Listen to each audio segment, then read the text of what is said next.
Hello and welcome to Talking Bottom. This is episode Parade, which is 4 of series 2. I'm Ange Johnson. I'm Matt Brooks. And I'm Paul Tanter. This wouldn't be an episode that you'd send to anyone as a favourite episode or anything, is it? I don't know. I wouldn't say that. I'd say it's a very strong one, but it's not an introductory episode by any means. Well, no, because it's the only one so far that has taken place outside of the confines of the flat completely. Yeah. This is from what I you're right. There's no flat in this at all. Yeah. This is, from what I could work out, one of 3 that takes place outside of the flat where we never see the flat at all. All right then, so let's try and get this right. So the other ones are Sout, and is Hole the one where they're up the Ferris wheel? Yeah. So the other ones are Sout and Hole. Yeah. So the other ones are Boring and an episode of New Statesman. I was going to say, this does feel a lot different to a typical Bottom episode in terms of just the sheer size of cast that we have. Yeah, biggest cast. Also the amount of new locations we go to. That might be one of the reasons why we're never in the flat. Logistically, it may just have been impossible for them to have had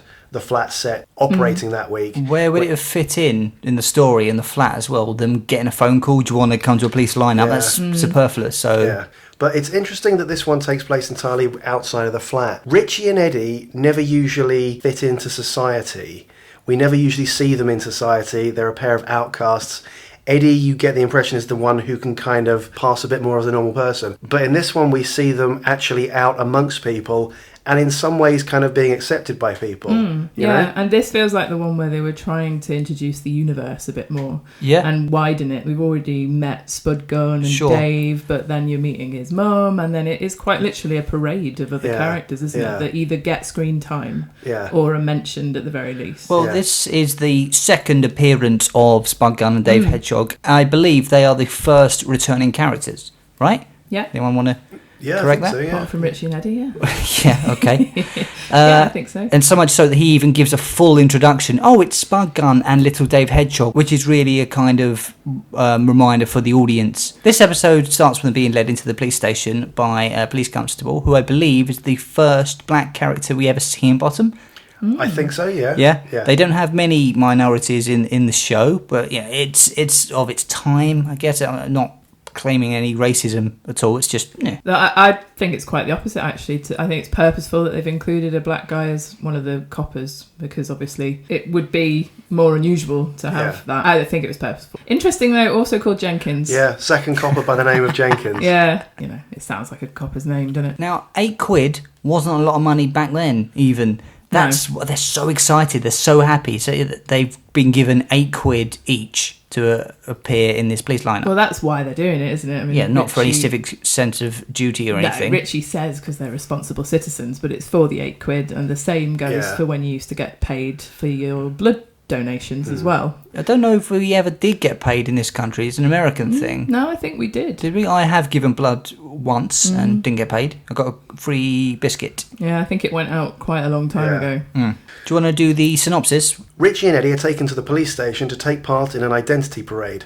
In the evening, they head for the pub, where they bump into an old comrade and also overhear a hot tip for the races, but have no cash. So who's their old comrade? Is that Chris Langham? Well, it says an old comrade, so it means Robert Llewellyn in that instance, as in an old veteran. Okay. This feels like, for Richie and Eddie, the nearest we were ever going to see them to actual work. This is what they do to earn money. It is them earning money, you're right. We never see a get-rich scheme of theirs that works. They don't get rich from this, but they do something, they get paid for it. This episode is definitely about them trying to get money various ways. It obviously sets it up very succinctly at the start that this is what they're there for. Talking about giving blood as well, there's a joke that Eddie says he's 90% proof. Now, do you think Eddie is mucking about and joking with a police officer, or in the world, is his blood actually I think in that alternate universe, Hammersmith, Eddie's blood is like rocket fuel. I think he's being sincere. Yeah. So, Sarsons are interested in his organs and the brewery are interested in his blood. In theatre, there's a thing called Chekhov's gun. Yes.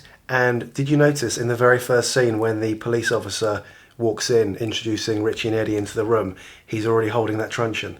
Okay. I can't say I did notice it, no. I remember watching that, thinking he's holding a truncheon. Before this scene ends, he's going to whack one of them, and he doesn't, obviously. Okay, but and it's in the... It sort of bookends the episode. He walks in holding it at the beginning, and at the end he whacks one of them around the head with it. It's a common trait of Richie to just sell out all of his morals, and he does hate the police. Yeah. He's complained about them several times, but he's a smarmy little teacher's pet here, isn't he? He has to put himself in a position of authority amongst all these other people who are the exact same status as him. They're just line-up people. He has no authority there, but it's what he's like, isn't it? He can't wait to lord it over the criminals that are going to be brought in, waiting for the moment that he can gloat and make out like they're lesser than him. Yes, good police work, good. Oh, yes, I was looking for your approval, Mr. Nobody. Is that Donald Trump-like need to have everyone think that you know what you're talking about when actually you have no authority and no knowledge? Which one's the criminal? And he's not even listening to that one. Oh, I wasn't listening, I'm sorry. Already making his judgment. I think Richie has a genuine personality disorder of some kind. His symptoms, he's a fantasist, he's got delusions of grandeur, he's got massive mood swings. Are they a pair of sociopaths? I don't think they're intelligent enough to be classed as psychopaths. Most or psychopaths are very hyper-intelligent, true. But so I wouldn't actually put them in that box. Borderline personality disorder, I'm going to go with. Something like that, where they just don't really live in the real world. And they're depressed. Yeah. Sure. And they're almost certainly... I don't know if Eddie is depressed. He drinks a lot. Though, he's an alcoholic, but he's always having a fun time, isn't he? Do you think he's drinking because inside he's hurting? He's so happy to be living with Richie and have nothing else to do other than to stand with the rest of the criminals. Great setup this episode to the cartoon world that they live in a way, isn't it? Because who would think to go and do that to earn £8? I know it's not Richie and Eddie's scheme, but I do think Spudgun's mum's scheme is actually quite clever. This whole scheme of setting up fake crimes that require people to volunteer for identity parades so they can volunteer and get £8 for them. It's actually... If they're doing it in enough places, I don't know how many times you do it before you get caught. Well, this is it. They clearly have already tried it on here, because I think the fact that Grobbelaar says, go and take her around the back and give her a good drubbing would be appalling if you weren't confident in the fact that she's tried this on before. Weird that, isn't it, that it gets a laugh. It's go and beat up this middle-aged woman and she just says, oh shit, and it gets a massive laugh. Like disproportionate laugh from the audience. They've already set her up as the old bag, sort of derogatory terms for her. So you're sort of already treating her as a two-dimensional lesser being anyway, I think, when she comes in, even though it's really obvious now, isn't it, that he says hello mum. Yes, yeah. In the 90s when this went out, I don't know how obvious a gag that was, really. I'd tell you what wasn't obvious to me when I watched this as a 12-year-old when this went out in 1992. When she walks in, at the time I just thought, oh, there's a sort of Pat Butcher type character. She's wearing an animal print coat and she's got too much makeup on and that kind of thing. Did you not fancy her then, no? She made my cock go right down. Now, you look at her and go, oh, she's an old hooker. And that's why when she says, I know all of them, they all go, hello. And now I get the joke, they've all paid for sex with her. At the time, I just thought, oh, she just looks a bit ropey. All of those cliched things are there. I've actually never made that connection. I think you're right. Now it's like, I know all of them. Of I course. thought it all quite sweet that they all knew. Oh, hello, Mrs. No. There's something a bit more sinister and seedy about it. Yeah, I think she's either the madam at the local brothel and has therefore met them all on the way in or the way out. Or, I mean, you could look at it a bit more innocently and think she's just down the pub and they all know her. But I think you're right. I think there's definitely an undercurrent there. And obviously also Spudgun is no idea who his dad is. It's set up from the off that she's a lady that has loose morals, should we say. Andy Delatour as Chief Inspector Grobbelaar has got this wonderfully sort of lugubrious, laid-back, sardonic look on his face the whole time that's nicely emphasised in the way he says Grobbelaar. He pronounces his name beautifully, doesn't he? I think that he's playing it as if he's in a cop show. You know, it doesn't really feel like... like the Sweeney or something. Yeah, and which I only mean as a good thing. It's such an odd, weird performance. The pronunciation of his words, really strange. But he enters the room with such authority. He's obviously someone important. Why did you think he was the attacker? But he's so disinterested as well, isn't he? Because this is just another bloody lineup as well. So he's just he's sauntering in. I think that makes sense. This is it. But he's obviously been directed that way. But of course, Richie's been told they'll be coming in next. So that's why Richie immediately leaps on him, isn't he? Again, he doesn't even look at him, does he? No, he's just ready to wearing pounce. a suit and has all the policemen kind of doing what he said. It's sort of so clearly important. Yeah. He does look almost Neanderthal though when he comes just in. because he's bald? It's the facial expression. I think he's been directed to come in looking just bored. I think he's bored of everything. Richie to sort of leap to calling him that, and the scraping the knuckles along the floor. He comes in very hunched down, doesn't he? He does. He's almost doubled over, isn't he? Yeah. Yeah. It's a very physical performance. It's brilliant. I just love how Richie turns immediately to this sort of like creeping, horrible smile, and then he almost curtsies. That's another one of his teacher pet, smarmy, suck-up nature. Like, turns on the sort of turn of a coin, doesn't he? Which we always see him do with police. Whenever police enter the room, he instantly turns into this simpering sycophant. It's authority, isn't it? Yeah. Exactly. It's the carney as well. He called him Sir before he kicks Eddie in the bollocks. You can imagine at school Richie would have been the biggest of creeps, wouldn't he? Yes, absolutely. He wouldn't have been any good, but he would have tried to have ingratiated himself with the teachers and maybe, like, I don't know, offered to like sweep up the pencil shavings around the bin or something. Do you think he would have been milk monitor? Yes, almost certainly the idiot kid who was milk monitor. Sure. Yeah.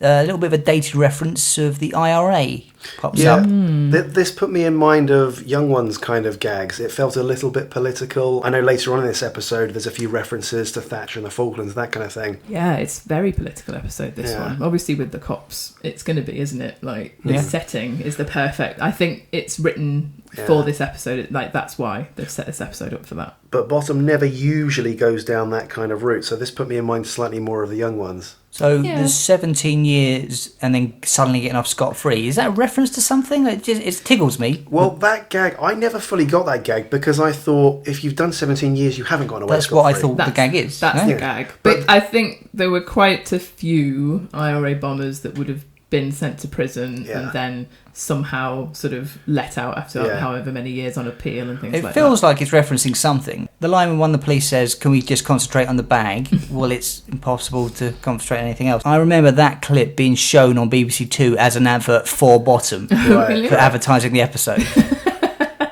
you guys notice Andy Delator flubs his line a little bit? And there's a bit where he says, let me get it straight. Let me get it straight. Oh, does he? I didn't notice You're that. You're accusing your son of stealing your handbag. He says, let me twice. Right. Ruins the entire episode. Once we're then into the pub and Dave Hedgehog mentions her by name, we establish that her name is Mrs. Potato, thus telling us that Spud Gun's name is Spud Gun Potato. I guess Spud Gun is the nickname. Yeah. And it's why you call Spud Gun? Well, give me a potato and I'll show you. So it was a nickname, right? But I guess so. I wonder what Spud Gun's real name is, though. Something Potato, obviously. Yeah. I don't know. Do you not think that maybe because his nickname's Spud Gun, that's why they call her Mrs. Potato? Oh, I thought her name was Lil Potato. That is the credit. Obviously, in the reality of things, they have called her Mrs. Potato because they've already named the character Spud Gun before. I don't know what the people actually called. We never find out what Spud Gun's called. This episode does also have another two returning characters of the dogs. When you open the door to the pub, that counts, right? Not reacting to any pheromone spray this time. And they're back in the pub, of course, which, I mean, we have been in before and we have met Dickhead in the past. You notice Richie slams down the money he's made on the bar, getting all authoritarian and like, oh, hang on, sorry, it's a girl behind the bar. Let me change my tactics here. Yeah. You are quite surprised along with them to see that it is a bird rather than Dickhead, I think. And pleased as well. Well, it's weird. This episode, you think, which one's a Dickhead in? It's like, it's this one, another one, and the other one. It's a surprise to me how little Dickhead is actually in this episode, because it's only 3 years in. Literally he's in it 2 minutes, if that. Right at the fucking end. When Richie meets Veronica Head, played by the very gorgeous Julia Sawala, it's amazing how quickly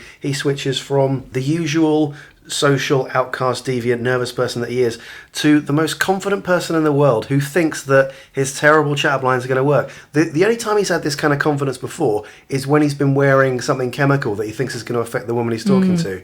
In the pub, surprisingly. Yeah. So he gets a bit of confidence in that. And also, it's interesting that he's learnt that he needs to look at what the woman's wearing before he starts with his chat-up line. Doesn't say blouse, you're right. He's got an interesting short summer frock. He's read in an article somewhere. He's learnt from Natasha, hasn't he? Because he calls it a blouse, and of course she says it's a dress, and he's terribly embarrassed. So he's actually, he's not that thick, Richie. That first line is kind of charming, and it can be passed off as friendly. It's unwanted affection, sure. The barmaid isn't interested. Yeah. But he's still relatively normal. She smiles quite sweetly when he first talks to her, doesn't she? 5 seconds he goes without before he starts getting weird. Another little fact for you: Julia Sawala has played a barmaid in another show. Do you know what that is?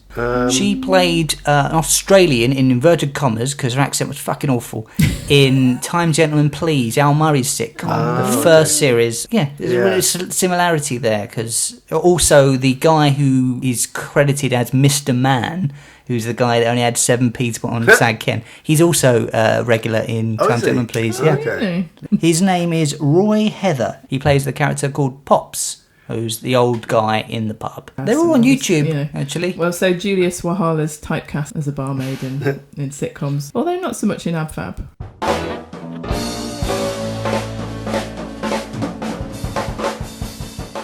This episode, in terms of the amount of cameos and guest stars, this is kind of the Kevin Bacon of the episodes, in that this is the one that you can link the show to almost any other British sitcom via the people who appear in this episode. Julia Sawala, Robert Llewellyn, Chris Langham. Whatever happened to him? Are we going to go into it now? Well, let's wait until he turns up, and then we'll talk about what he did. I suppose we've skipped ahead a little bit because we haven't said that they're on the ruse of the health and safety inspector. Yeah, shouting across the bar, we don't need to pay. Yeah. Right in front of her. Of course, it's revealed at the end that she's in on it, and it sort of makes sense. But what are you doing? I think that sums up why he's so confident as well, doesn't it? Because he's sort of put on a face, hasn't he? So he said, we're from the Health and Safety Inspectorate. He's actually not really Richie, is he, for this episode? In fact, he's completely off on one. Doesn't he order some Cornish pasties as well? Yeah, Cornish pasties and still 2 half pints. Yeah, it's free. Even though it's free. And because he's playing a character of someone from the Health and Safety Inspectorate, he thinks he has some kind of authority, doesn't he? Therefore he's able to charm her with that. Yeah, that's what's amazing. When he's himself, he completely crumbles, isn't he? But when he can actually put on a bit of a face and pretend to be someone he's not, then he can believe in himself, which is, again, maybe that is a sociopathic trait. We see Mrs. Potato and all the police lineup people in the pub, and if you notice, Mrs. Potato hasn't got any visible injuries after being pummeled by the cops. You know when they said give her a good drubbing? When you first watched it, I thought it was drumming. Is drubbing? Did you know what drubbing meant when you first watched it? I know what it is now. I didn't, but I was able to kind of suss it from the inference. Does it not mean that? That's what it. Yeah. Well, I think when I was younger, I thought it meant something a lot worse. Yeah. Which is Christ. I did notice this was the episode when I watched it. There were several gags that didn't really land for me, such as, did you have to yomp from Goose Green to Stroud Hill? Well, of course I did. There were no lavs. Not sure. Just from context, I thought, yomp meant squatting, needing a poo or something. But then also Hedgehog later on in the pawn shop. Do you have a copy of Health and Efficiency? No, this isn't much of a pawn shop then, is it? Yeah. Is Health and Efficiency supposed to be porny? No, it's not. It's a naturist mag. Okay. It started out being a naturism mag. It was about health and looking after yourself, but it actually became, from the 1920s onwards, nicknamed the Nudists' Bible. Oh, okay. Yeah. I did not know that. I didn't get that gag either when I first watched it, and it almost feels like the only time that Dave Hedgehog has a gag. No, it's not true. They watched the telly. They watched the telly before the news. Yeah, give me a hedgehog and I'll show you why. The sort of setting up and punchline to another character then, I suppose. It felt a bit like Mike the Cool Person, I think. I totally agree. The way he delivered it was that's quite, what I mean. It was quite coherent and confident, wasn't it? And you can imagine Mike the Cool Person saying that line. It's the first time you see Christopher Ryan in Bottom really kind of own a line, set up and punch, I think. I disagree. In that way. I think his first appearance, they watched the telly. Or before the news. Yeah, that's a really funny line, but it's just the way he delivers it in this one. It just reminded me of... Absolutely, it did very similar to Mike. Yeah, he's not reacting to Eddie. Yeah. It's his own little gag. How do you make flashing convincing? What the fuck do you mean by that? She means get your bits out. Yeah. What, during the lineup? Yeah. Well, I think she means I want to actually be flashed and make it. Yeah. So that's the... Okay. Yeah, that's the next crime they have lined up somewhere else, right? In another part of the country or something. In right? Paddington this afternoon. Speaking earlier about how this was very much an episode about Richie and Eddie going out into society and that kind of thing. I love that once they get to the pub, Eddie doesn't abandon Richie and go off and hang out with Spudgun and Hedgehog. That's right. When Richie is in the pub, he's part of the group there. He's part of the community. Now, to them, he's kind of still the village idiot, but it feels like he's kind of accepted by the people, you know? Yeah, they're not mean to him, really. They kind of all chip in and say and agree that he's not had sex with a woman and things. They know who he is. Yeah, he's the butt of the jokes, isn't he, Richie? But it's an affectionate kind of...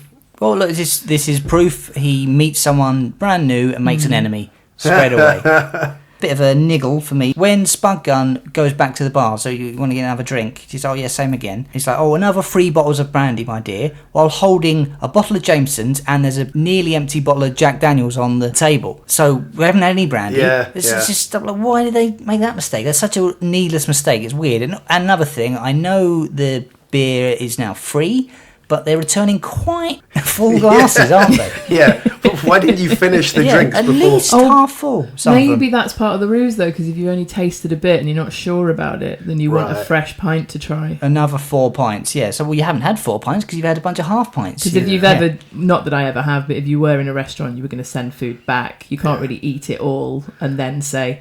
Nah, I don't think that was very nice. Can I have another? Or so Robert Llewellyn is there from the beginning. He's sat in this corner for the whole episode. He doesn't get up. Now, have you noticed how fucking gormless he looked at the beginning? He does, yeah. Before the Falklands are mentioned. I guess he's already drunk. He's been there drinking all day. Well, I think it's the gag that he's a veteran that's now, obviously, he's lost his leg, he's propping up the bar, and he's actually very kind of a depressed character as well, isn't he? He's probably drinking away his disability allowance or something. But yes, his mouth open is such a sort of fly-catching, gormless look. It's amazing.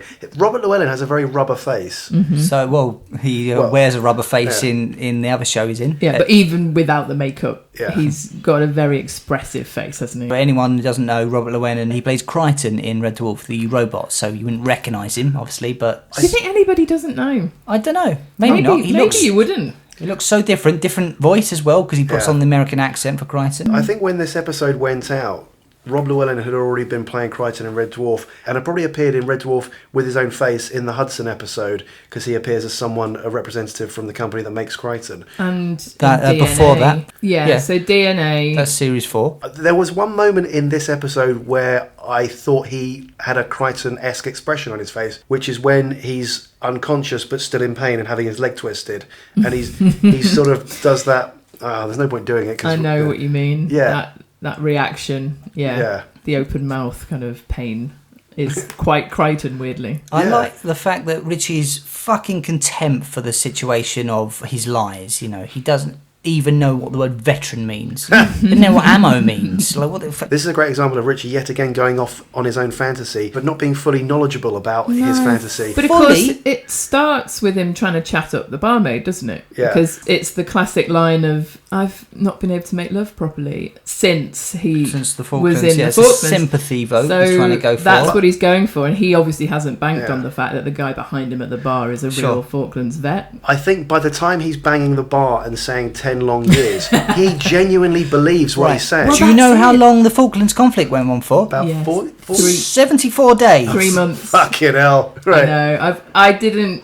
I knew at the time that it wasn't 10 years. You see Eddie and Kryten in the background, like looking confused at that. But like, Eddie aged my mouths 10. I don't think that's right. Even Eddie knows that that's complete and utter bullshit. And also, the flip reverse from Richie crumbling when he's shown the medal by Robert Llewellyn's character, and then from sort of having his arse fall out of him and thinking, oh, how am I going to get out of this? I'm pretending I'm a war vet. So then the absolute audacity of going with the lie to the face of a man who was actually there, and the amount of things that they drop in, like, as you say, like Richie's ignorance is unbelievable levels of this. So you can't even blag it well. Thinking that the men he was fighting were speaking German. Yeah, one of my favourites. Like, I mean, obviously it's all done for comedy purposes, so it all makes sense as to why Richie is so utterly utterly shameful. But again, I think we've touched upon it before. It's that kind of little England. I'm so proud of what we've achieved, and yet I have absolutely zero knowledge about what it is that I'm proud about being British. Yeah. It's a lie that he's been working on for years as well, isn't it? He mentioned in series 1, I hurt my leg during the Falklands conflict. So I think it's one he goes back to every now and again, but this is the first time he's been challenged. I don't know for sure, but surely at the time it would have been something that you would maybe have heard a bit more often from people. You know, I was in the Falklands conflict, or whatever, and you might, you wouldn't really encounter it. Many people talking about it now. When he looks around the pub and he asks Spudgun what he did during the war, it's as though that was the great war event of that generation. The fucking nerve of him from I must mingle, must go away from it, getting caught out in this lie, to then shame someone else? You fucking hypocritic bastard. Richie gets bored talking to him, doesn't he? That's what I love, because Richie can bore the arse off England. Like, he can absolutely just bore everyone to tears, and yet he's like charmed and can't be doing with talking to this guy horrible anymore. yawn thing with his backhand flapping about. It's like Richie's finally met someone who actually wants to talk to him, albeit based on a complete lie, but he's actually bored and he's had enough, so he's off. When Robert Llewellyn tells them how much his leg cost, and they both turn to each other and say, no, we can't, are they both contemplating stealing it at that point? No, I didn't get this. They're thinking, can we get together £2.5 grand and go and watch these dusky maidens? That's the joke. I didn't get it the first time. I had to have that explained to me. Do you think they would go as far as cutting off one of their own legs? I think they're just thinking £2.5 grand, we could go and watch these women carving naked. Right. And what is absolutely mad is, of course, you could probably pay a lot less. Go and buy a porn mag. In this country. Just go to a strip club. Just go to a strip club. You don't even need them to carve a leg. That's not the important bit, it's right? It's a recurring fantasy, though, isn't it, for them? The idea of busky maidens and naked, and the exotic side of it, because he says they're Balinese maidens, doesn't he? So that's Where's Bali? that? Bali? Okay. In I would have thought. So it's the exotic side of it that's sort of tempting to them, isn't it? It's the idea that they'd be able to watch these naked maidens. Yeah, sure. They want to be on a beach somewhere, either in the Caribbean or in Brazil or something like that, with some hot Latina ladies. Yeah. Have you ever heard the expression bunged out before or since? No, it's not a fucking expression. I've never heard it before. And what it makes me think of is having, like, colonic irrigation. Yeah, bunghole. Yeah. I mean, she means thrown out of the pub, doesn't she? Yeah, of course. Richie, again, in a similar way to Abianto, thinks that it's something saucy. Because he can turn anything dirty, can't he, Richie? That's his superpower. Have you read The Joy of Sex as well? No, I don't read things like that. That's a normal thing. She says, I don't read things like that. And he says, that's okay, we can look at the pictures. So he actually thinks she's saying she wouldn't read it. He's not got that she's disgusted at the title of the book. He doesn't really understand redaction, despite having a lot of practice with it. But he's so in his own little world, isn't he? Like he reads The Joy of Sex and he looks at page 3. So what else can he ask other than, are you a page 3 girl? Which he thinks is the ultimate compliment to her as well. Yes, he absolutely thinks. It's the same way as, have you ever thought about being a model, I suppose? Yeah, that's a compliment. It's still a creepy one in a way. The Timotei thing's fucking odd. Oh, I love that reference to that ad, though. It's a great reference. Yeah, when you first watched this, you could see absolutely what he was saying, because Julius Wahala's hair is absolutely wonderful. It's like a golden array shower. The Timotei ad it's obviously dated. If you'd seen it, then you exactly know what it is that Richie's gone to. And again, his point of reference is just what's on the telly. What's on page 3? Like, he hasn't got anything else to sort of say and compliment her on, has he? A couple of things Eddie said in this episode, especially in this pub scene, made me think that we're halfway through the second series here, and we're about halfway through Eddie's transformation from the savvy, intelligent one of the two to an absolute idiot. I think I said before in one of the episodes that Rick and Aid kind of made Eddie get dumber as he went on, a bit like Homer Simpson did, in order to play up certain aspects of comedy. Yeah, they do that in quite a few sitcoms, don't they? That is called the Flanderization of a character's name after. Can you guess? Right, Flanders. Yeah, it's basically the things that work about a character. They emphasise those more and more and more. Hated them doing it to Ross in Friends. Yeah. He was the straight man in the beginning, really, wasn't he? And then, so intelligent. And in this episode, we see Eddie's kind of at this halfway point now, where if someone says quite the opposite of crying, actually, he genuinely thinks they mean they were sucking water in with their eyes. That is a phenomenal visual. Well, it's not a visual gag, but it makes you conjure that up, and the look of bewildered confusion on Kryten's face. It's such a great surreal joke, isn't it? It gets a proper pulled. No, it's obviously not what I meant. And now it's time for a word from our sponsor.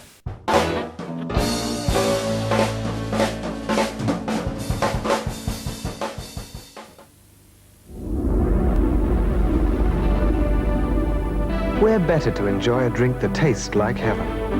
Malibu, superb. On the rocks, perfect. With orange or pineapple. Malibu. It comes from paradise and tastes like heaven.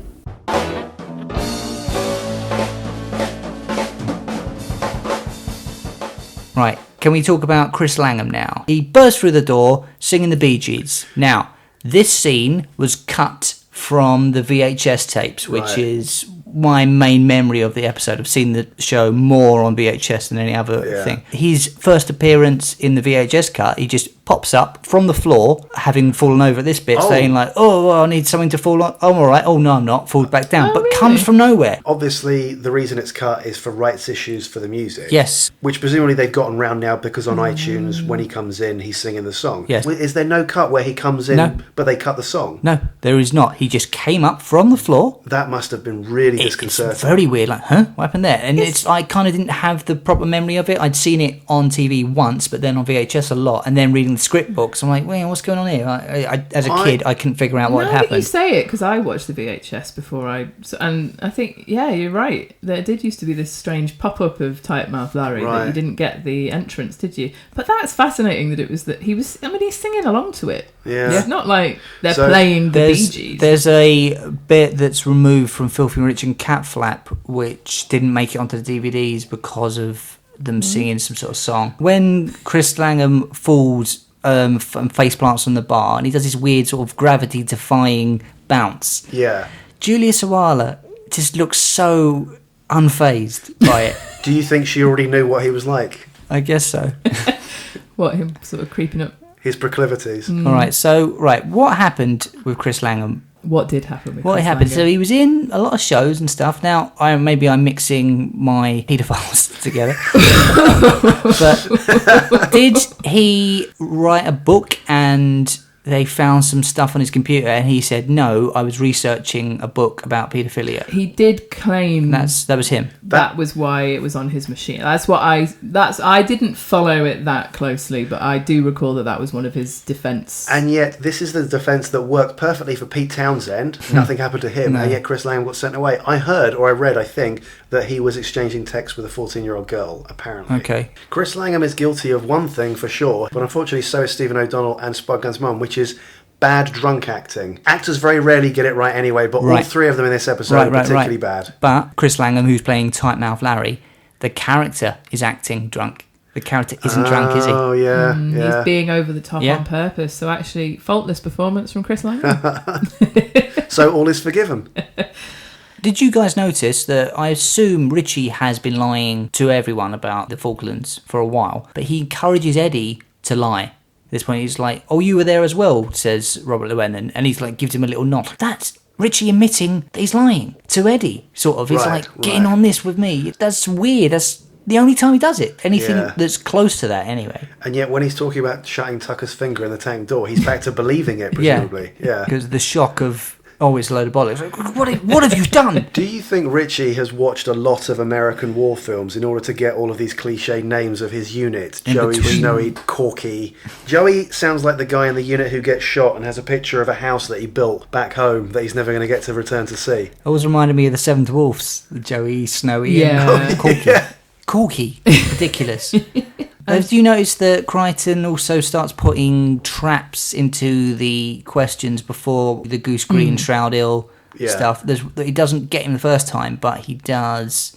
He repeats it a few times, doesn't he? He's suspecting that what Richie's talking is an utter load of bollocks, but interestingly doesn't threaten to punch him for quite a while from between the there is no Stroud Hill. The fucking nerve of Richie being caught out in a lie, but then doubling down on it and saying, oh, you didn't find it. Oh, what an idiot you are. Why we laugh about you? The absolute look of joy on Kryten's face when Richie does agree to the fight. It's like all of his Christmases have come at once. And the brilliance of that whole physical setup of he's obviously sat in the stool and can't go anywhere, so Richie has to sort of walk into the punch. Each one, so three punches at once. 3 and then there's another fight, isn't there? There's absolutely. 2. The sound, the rat-a-tat-tat sound of those punches that get rained down on him. Is Richie channeling Bruce Forsyth with his interesting? No, I think that's Leonard Rochester, isn't it? Do you think? Miss Jones. A bit more like that. I've never really thought about it being quoting another character as such. I think it's Richie sort of buying time almost, isn't it? Just like, interesting, isn't it?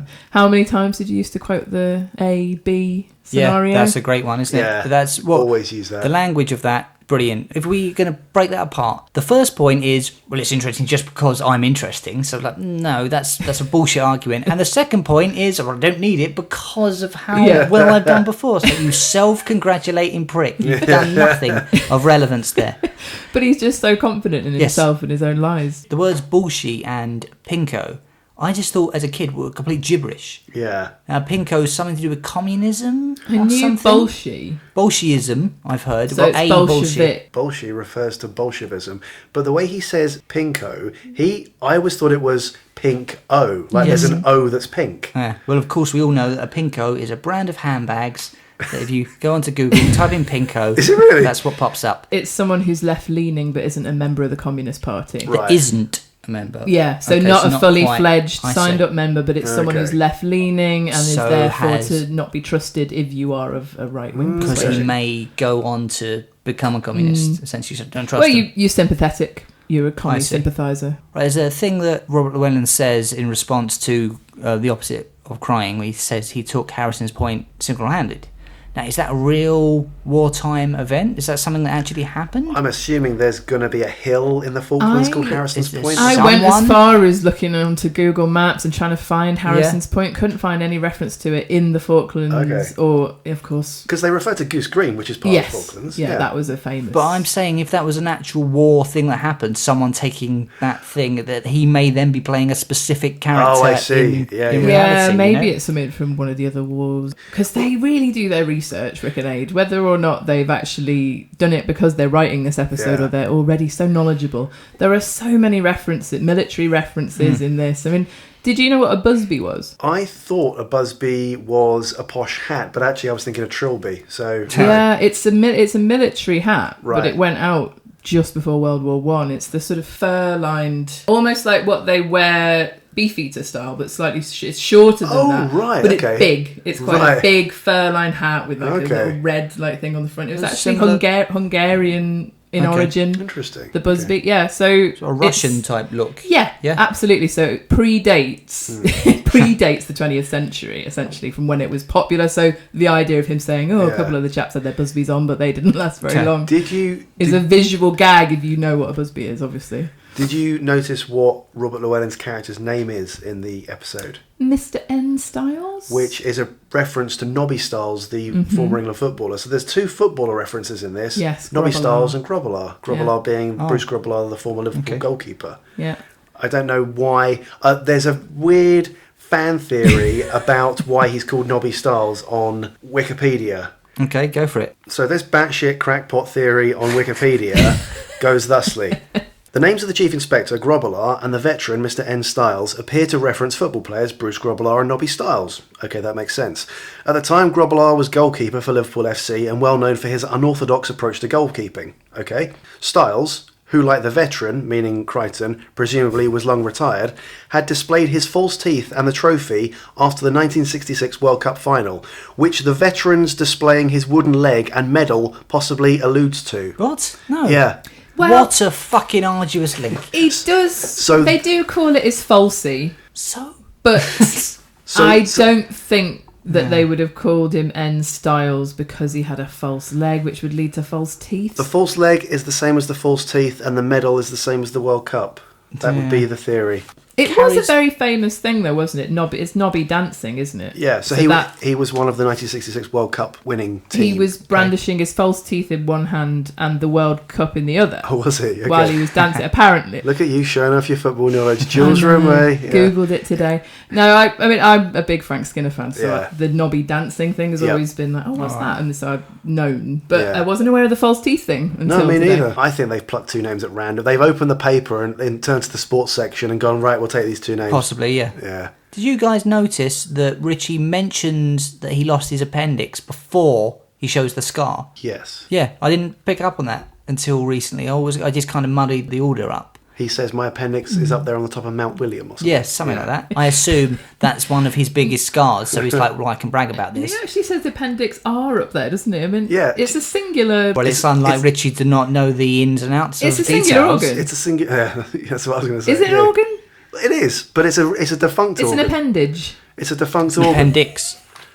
I believe it's something to do with when humans used to digest grass or something like that. Yeah, we don't need it anymore. It's superfluous now, isn't it? Why does Richie put the moves on to Mrs. Potato when she just says, oh, do you know how women feel? Oh, I'll take the practical. Because she's a living, breathing woman. And because she's a prostitute. Well, yeah. He's anything to be a bit pervy, and it also gets him out of it, doesn't it? Because she obviously just walks away. Because out of all of them, I don't think she has had any relations with Richie, has she, even for money? Well, no, correct. Because he's had no relations with any person established in this. Yeah, Eddie questions Richie's sexuality in the pub here.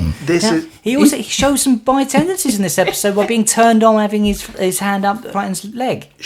What do you think he's about to say to Eddie when I can feel his cock. Yeah. Do you think he's going to say it's quite big or just that he felt it or something? I think he's probably going to say, hey, I can feel his balls here or something like that. There are definite shades of the gas man here. 2 times so far that I can remember that Richie's displayed bisexual tendencies are both when he's got an unconscious man there to molest.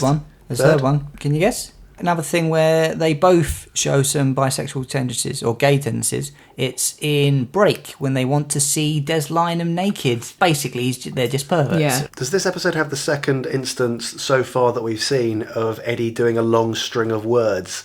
Matey skip, jock strap. It's probably the best one of does it in Sup, doesn't he, when they're putting all the stuff into the basket to take up to the roof? Sure. Did you know this episode, the final line of that he says is not in the script? So do you know what the last thing he says in that sequence is? He does his whole thing, which is righty dokey, matey bloke, flap, old salty sea dog, amigo, skipjack, jockstrap, piano tuner. Then in the script, he's supposed to say absolumont, and Richie replies with pucker. But from when I saw it, Eddie ends it with, let's see your balls this one up. Maybe on the day they did a quick rewrite? I guess, maybe, yeah.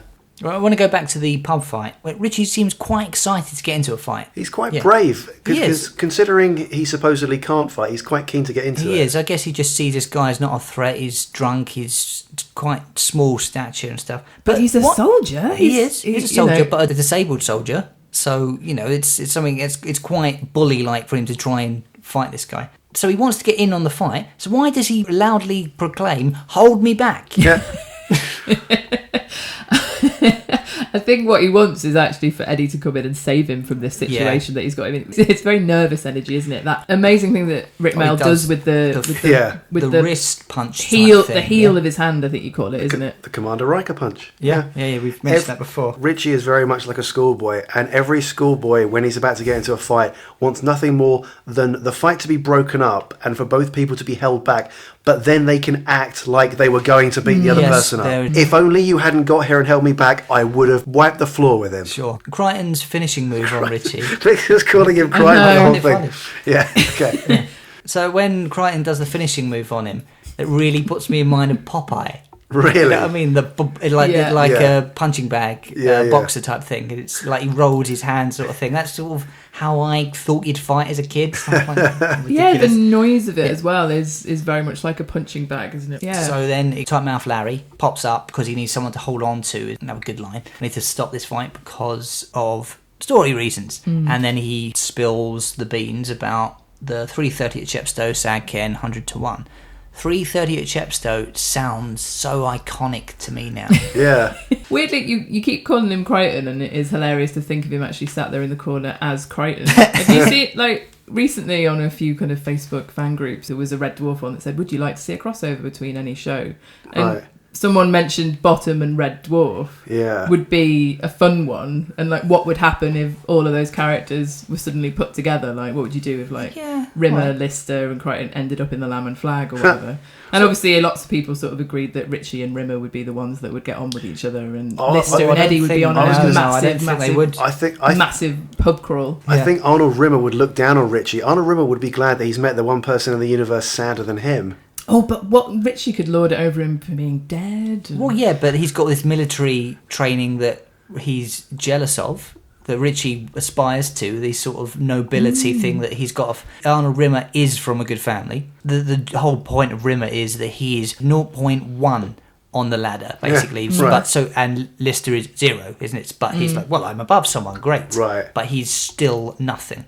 And I think it's a similar sort of thing with Richie. Yeah, it would be. It's an interesting idea, and obviously with Robert Llewellyn being in this episode of Bottom, I thought I'd bring it up because it is an interesting idea of like crossover of sitcoms and things. And I don't think I really knew that was Kryten when I first watched it, because I think you're right. I don't think that episode of Red Dwarf had gone out yet, or certainly I hadn't watched it yet. He is an absolute master of accents, isn't he, really, when you think about great, it? Isn't it? I think he says it's Canadian that he does for Kryten. It's a Canadian-inspired accent for Kryten. When you hear Robert Llewellyn actually talk, he's actually quite very well-spoken. He is, yeah. And imagine Kryten in their flat. He'd be in Hog's heaven, wouldn't he? Yeah, he'd absolutely love cleaning up Richie and Eddie's flat, wouldn't he? He'd be there for years, wouldn't he? I don't know if he could do it quite quickly, right around the back of the lavatory bowl. They would finally have a clean toilet. Well, that was his dream scenario in the Legion episode. They all got their dream bedroom, and his one was a filthy room with a mop and bucket. Yeah, exactly, a cesspit to clear up. Bearing in mind that Kryten's attachments were all groinal, and Richie likes to have sex with inanimate objects, would Richie eventually try and have sex with Kryten? I don't know what, so just to have some sort of a groinal attachment that is a vagina? Well, would he'd just unscrew everything just to leave the gaping hole there?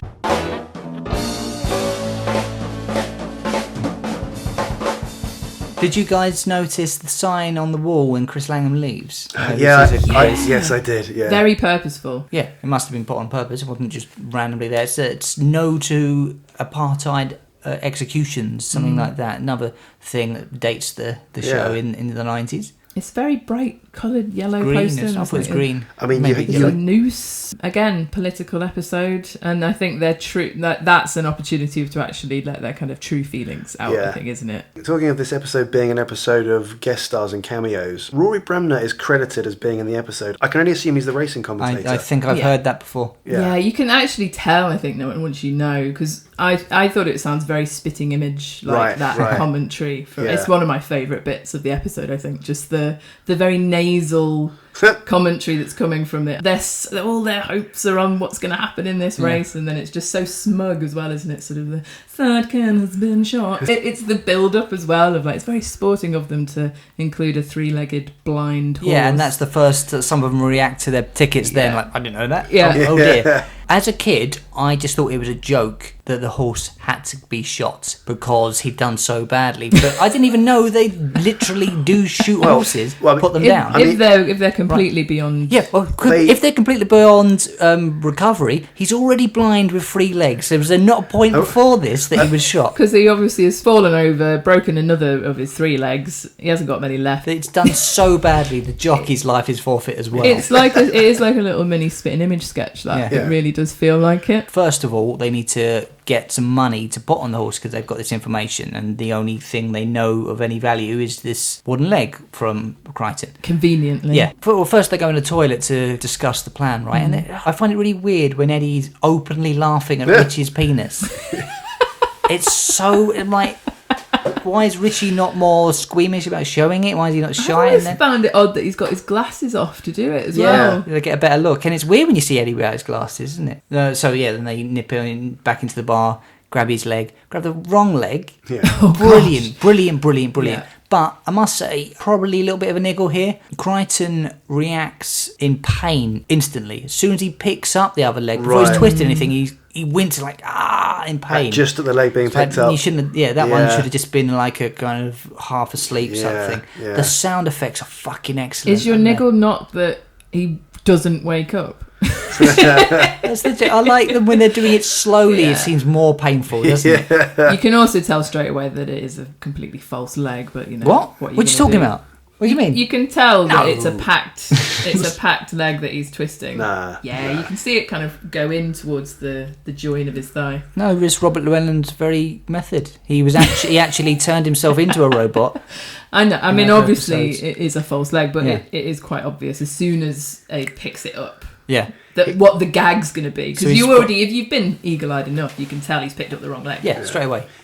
Robert Llewellyn does play the agony brilliantly while still managing to be asleep. Yes. Yeah, so split seconds of agony back to slumber. I love the keeping him drunk thing as well, when there just so happens to be a funnel at the bar already. Where does he get that from? It's just there. So everyone in the pub who heard the news has had this exact same idea of getting more money, go down the pawn shop. In the pawn shop, yet another scene with lots of extras. This is such a big cast episode. I love the wonderful detail of it's just so in the background, a guy in a balaclava coming out of a van and running in, and then patiently joining the back of the queue behind everyone else. Has he got a VCR player? So he's been out nicking. Yeah. So why does he need to earn money with a hook? He's already just stealing things anyway. Well, he's pawning it, isn't he? He's still got his balaclava on. No, just take off. Oh, I just kept my work uniform on. What if he's the burglar who knocked out Richie and Eddie? Could be. He should have been carrying something from their flat. Yeah. That'd have been good. Can we talk about how good a haggler Dave Hedgehog is?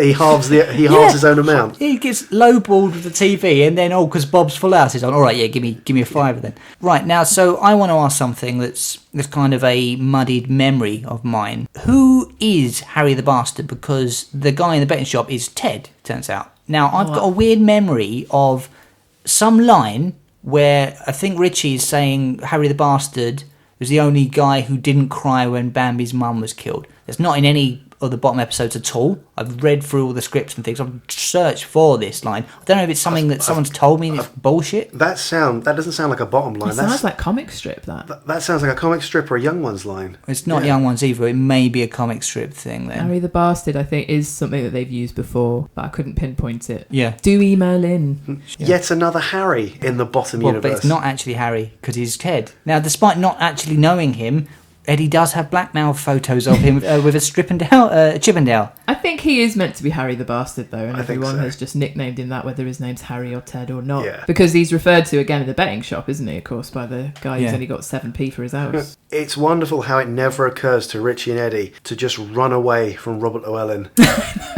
From this guy who's only got one fucking leg. Even once Eddie returns with the bad news, they retire to the toilet to cook up a scheme. They could have just run out the door. Is panic, isn't it? So the last we see of Kryten, in fact, is him drunkenly sort of laughing at them before he's realised his leg is missing. That poor guy never gets his revenge or his leg back, really. Richie and Eddie do get their comeuppance, but, he doesn't get his leg back. That's something that's a kind of a loose end. Yeah, he's been bored to death by Richie. He's been... Molested. Had his leg twisted. He's been maimed. With his one good leg is now off. Oh, fuck me, he should wake up like, oh my God, what's wrong with my... Well, when he wakes up, he's still quite drunk. I imagine that's numbing the pain. Maybe. But he's going to wake up to find his leg. Therefore, his independence has been stolen from him. Mm-hmm. That is how Richie and Eddie treat a war veteran. Richie, man of never-ending confidence, despite the fact that he tried to have a fight earlier on with someone and got his ass kicked, decides to just start on the next person who comes in and manages to develop some decent punching skills, doesn't he? He really goes to town on Chief Inspector Grobbelaar. He's literally just got to make it happen, otherwise they're not going to get out of this. He shrugs off that beating pretty well, doesn't he? He does. He smiles. He smiles, in fact. Got some... these guys annoyed me before, now I've got something on him. His smile, his lip curls into a wonderful sneer. I've got you. The only character other than the gas man that the two of them gang up fighting. Right, when you first watched this, did you see the dickhead, tight mouth Larry collusion coming a mile off? No. I was genuinely surprised when I first watched it that they come out laughing at them. And plot-wise, it's quite good. Yeah. He played a convincing drunk, really. Well, in an over-the-top kind of hammy kind of way. Yeah. Now, I don't know much about the law and the intricacies of police work and lawyers and stuff, but are female nudie lawyers a real thing? I don't know how much they'd cost. Would they also carve a wooden leg for you? Two things for eagle-eyed viewers to notice with the lineup. Just before the line cuts to them all individually, you see Eddie start to play with his glasses to do the wonky eye thing. Okay. And I actually didn't spot this until just recently watching it for this podcast. Spud Gunn is still looking at the betting slip in stunning, like frozen, that he's lost all his money. I never saw it before. Great gag. So they've just led him over into this thing, and he's just like, "Come on, have a line up." He should have just been mouthing like, £5,000, lost £5,000. All my potatoes, I've lost all my potatoes. They all scrabble together everything that they pretty much own of worth, didn't they, to put on this, the evilness of that from Dick Head and, and laughing, pointing and laughing at his. I suppose the only thing is to say the freeze frame on this episode. Again, you mentioned that the truncheon's there from the beginning. You should have had the clue that that's how it's going to end, and then when it comes back to the exact same scene, it's what Richie says would happen as well. Fall on them and give them a damn good kicking, right? I think the freeze frame on this one again is one of my favourites. Like whenever they end on a real sort of like great moment of violence with the two of them in the shot. Yeah. So guys, what are your particular highlights for this episode? Definitely for me is the Sag Ken announcer. That shot is such a cheap way of doing it as well. They didn't get any footage from race horses, anything racing ground. It's just them all staring at, well, you don't even see the TV. That would be fucking front page news. Horse did so badly, jockey murdered. So for me, I love in this episode the fact that Richie and Eddie are out in the community and we're seeing them surrounded by other people and them interacting with them. And then also just simply the line, "What, you sucked water in through your eyes." Brilliant, surreal, amazing writing. And I would also just like to say the chatting up of the barmaid from Richie. The feminist in me should absolutely be appalled, but I think the part of me that sort of wishes I was Veronica on the other end of that as a teenager growing up, like that bit for me. I think it kind of makes sense because she's in on it. You know, there's a lot of stuff where she overheard things, and the reason she didn't just tell him to fuck off. She's got the power in that situation, so it's totally fine. So I know we might have gone over a couple of these already, but any particular niggles for anyone? The only one I have is that when Richie and Eddie walk into the pub and Spudgun stands up, he wobbles the set behind him. So you see the mirror on the wall and the wall just wobbling slightly. Oh, really? What, in the police lineup? No. In the pub? In the pub. Particularly favourite sound effects? Mine's got to be Chris Langham throwing up, the splashy noise of the vomit. Okay. Yeah, and the slip on it. They do some great slipping on vom things in series 2, don't they? I suppose, even though it's horrible, the twisting of the leg off.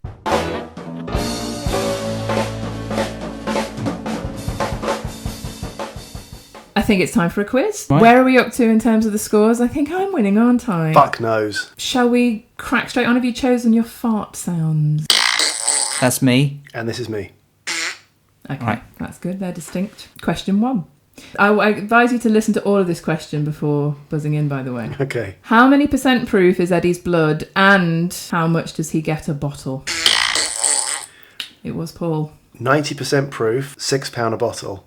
That is correct. Oh. Do I get 2 points? No, that's... Question number 2.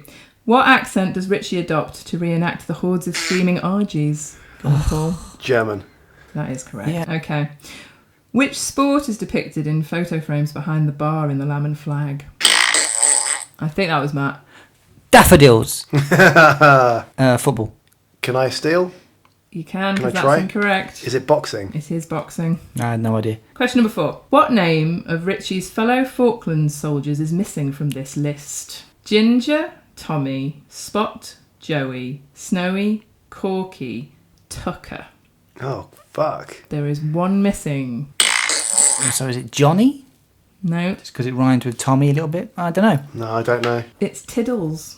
Fuck! Yes, it is, yeah. I actually thought you might, because that's the third one. Right. He kind of hesitates before you get Tiddles. Yeah. I guess that's the first one where it's a silly name. Yeah, so that's no points on that one. Question number 5. What is just around this corner from Spudgun's house? The Dole office. Correct. Yes. Question number 6. Richie says... Sorry. That was very premature. Go on, Richie says... Do you want to guess? That's a very attractive summer frock you have on. He does say that, but that wasn't the answer that I'm looking for. Shall I read the question again? Again, or at all? Question number 6. Richie says that he left his appendix up on Mount William. In what country is Mount William located? England. I'm afraid that's incorrect. Okay, I will guess South Africa. Incorrect also. It's Australia. Okay. Victoria. Which Tesco's does Richie claim to have liberated, Matt? Port Stanley Tesco's. That is correct. Sorry, what Stanley? What's the word beginning with P? Well, I thought it was Port. Oh, you did say. I thought you said Paul Stanley. No. Okay. All right. Yeah. Who's Paul Stanley? The owner of Tesco's in Port Stanley. Question number 8. Richie says the Falklands conflict lasted 10 long years. Do you know how long it was? 74 days. That is correct. Ugh. Question 9. What are the odds on Sad Ken? 100 to 1. Right, it's still pretty close. Did you let me have that one? 4 to Paul, 3 to Matt. And it's the final question. That's the final question. Okay, I so thought Matt, I was long out of it. All right. you Okay, can- now the pressure's on, if so you I wish can- I didn't know this. Question 10. What is featured in the photograph Eddie claims to have of Harry the Bastard? Chippendale and like a bucket of Swarfiga. Can you elaborate? An industrial sized bucket of Swarfiga. Okay, it is drum, but I'm going to give you that. Oh, okay. Yeah. So that I'm going to give you it. So that makes 4 all. We're down to a tiebreaker. How many months was Chris Langham jailed for child porn offences in August 2007? First one to buzz. Okay, I've buzzed. I'm going to say 14 months. That's a month for each year of his victim's age. I'm not sure we can include that, but carry on. Okay, my guess is 15 months or 14 months of 1 day. Are you happy to go with this as a who's closest kind of question? Yeah, go on, yeah. Paul wins it because it was 10 months and it was actually reduced to 6 on appeal. Well, I'm glad the final question ended the quiz on a happy note. Yeah. Should I do a different question? No. Right, so that was Paul who romped away with that for his very niche knowledge of 2007's criminal justice system. Thanks for listening, everyone. As usual, if you have any comments, queries or abuse, to email in or tweet at us. Especially abuse. Yeah, we want the abuse. You can catch us at Talking Bottom on Instagram, Twitter, Facebook, and it's 11maffikingparade at gmail.com if you'd like to email us. Seems almost old-fashioned now, doesn't it? Yeah. Well, there's no limit to the amount that you can write on that, so, write something proper mental. We're back next week with Holy. Oh, yes, it's the Christmas special. Excellent. Looking forward to that. Happy Get your Christmas sprouts for next scrubbed. week. Excellent. See you next week at Christmas. Bye.